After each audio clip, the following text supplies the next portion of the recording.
Hello everyone, Time to Grind here, and today I wanted to talk about Titanfall 2 in 2020. And Titanfall 2 originally came out, at least on PC, on the Origin store, and it was released right next to Battlefield 1 and Call of Duty Infinite Warfare. So a lot of people kind of just forgot about the game, and it kind of had a dedicated player base that was small but dedicated at any given moment, but for the most part it was forgotten by a lot of people, myself included. However, all of the EA games, or at least a lot of them, are being actually re-released on Steam because, they were all getting put on Origin because they wanted to separate from Steam, and this caused a huge resurgence in players into Titanfall 2, and many of which are playing for the first time ever, myself included, and I could not believe that I had never played this game before. This game has already become one of my favorite FPS games of all time,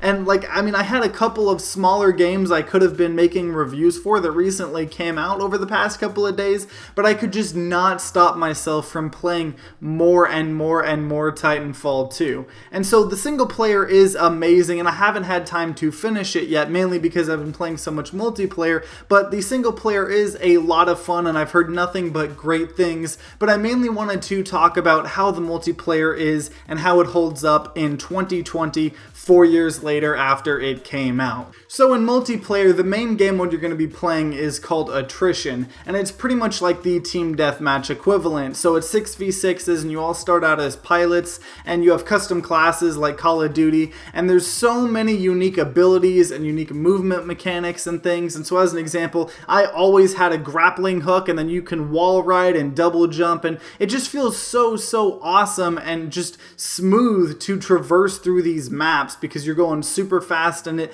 just feels really satisfying.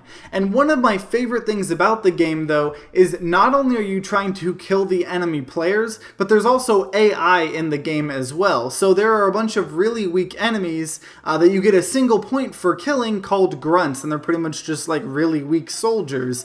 And then there's also some stronger AI enemies like specters or stalkers or reapers. And if you kill an enemy pilot, your team gets 5 points, and then eventually, you can spawn in your Titans, and they, come down, and you can get in them, and, you can obviously customize between a bunch of different Titans and a bunch of different, attachments and kits for your Titans, just like you would your pilot. But because the map is not only filled with enemies, but also these AI, it makes the game feel so much more action-packed because there's just so much more things to kill. And also, if you're a new player and you're not doing the best, you can still actually help your team out, and you can still have a lot of fun just by killing a ton of the AIs versus, having to focus on killing some players that might have a lot more, just experience with the game than you are. And I really love this mechanic, and I absolutely want to see it in other FPS games, even if it's just like a game mode.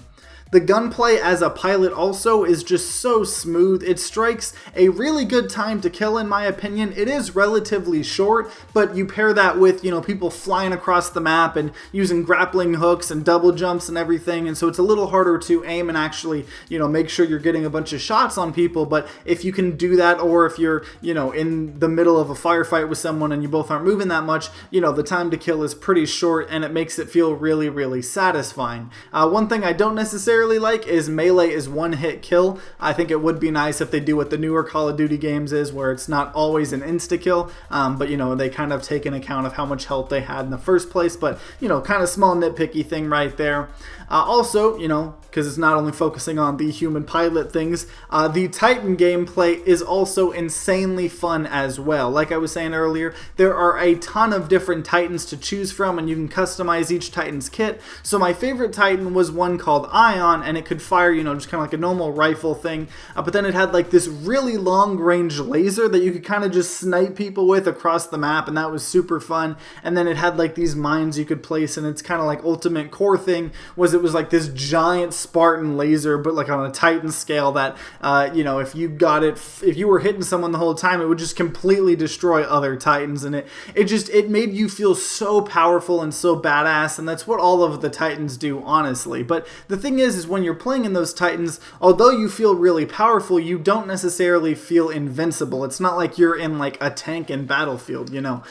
You don't feel invincible. You know, every pilot can take anti-Titan weapons like charge lasers or lock-on rocket launchers, and you obviously also just have to worry about other Titans that could be using their abilities on you. So I really couldn't ask for a better balance between the Titans and pilots, and it feels really nice if you're, you know, the better you're doing, the more often you're going to get to call down your Titan, and, you know, when you're in your Titan, if you do good, you can get a bunch of kills, and it feels really, really satisfying, and I love the balance between them.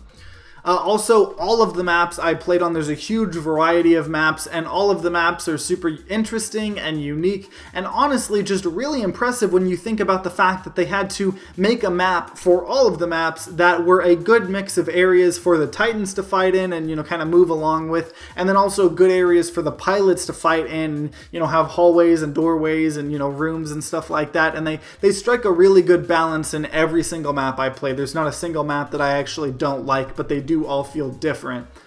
Also, something that's I just really like about this game is at the end of the game, whenever a team loses, the game doesn't just immediately end, but it kind of goes to like this prologue thing where the losers have to retreat to an escape ship, and it only really lasts like a minute, but it makes losing a lot less frustrating because it gives you like another second chance to, you know, complete something. If you lose, you can say, oh, okay, well, at least I can try to, you know, escape, and it doesn't really mean much. It just kind of makes losing less bad. And also, if you won, it's kind of fun to hunt down the people and try to kill them before they escape. It's kind of like a win-win, and it just makes losing, you know, hurt less, and I think that is insanely awesome, and I love the way they did this.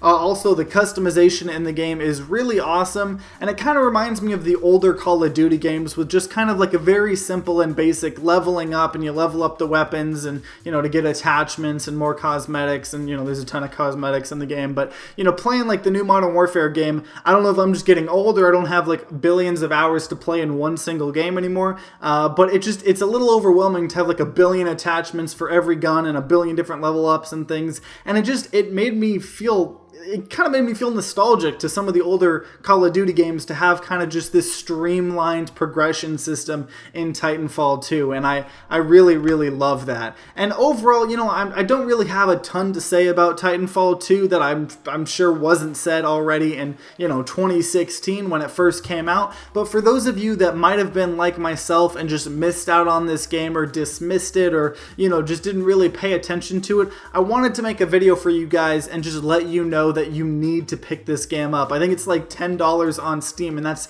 the Ultimate Edition, so I would highly recommend this game. It holds up extremely well in 2020. There is an amazingly healthy player base in the game, full of also new players, so if you're a new player, don't worry about just getting stomped by veterans. There is a huge influx of new players right now, and, you know, it seems to be getting better and better and better, and I wish it the best. And even if the player count drops low again, the single player is spectacular, so I would say it's still worth it even then. You know, the graphics look amazing even for, you know, 4 years ago, and it's just so innovative even though it's 4 years old. And so I cannot recommend this game enough, even in 2020. Please pick it up. You will be happier for doing so, especially if you are a fan of mech combat or just FPS games in general. I absolutely love it. And if you guys have played Titanfall 2 when it first came out or now, or just, you know, from watching gameplay, I would love to know your guys' thoughts in the comments down below. I love trying to talk with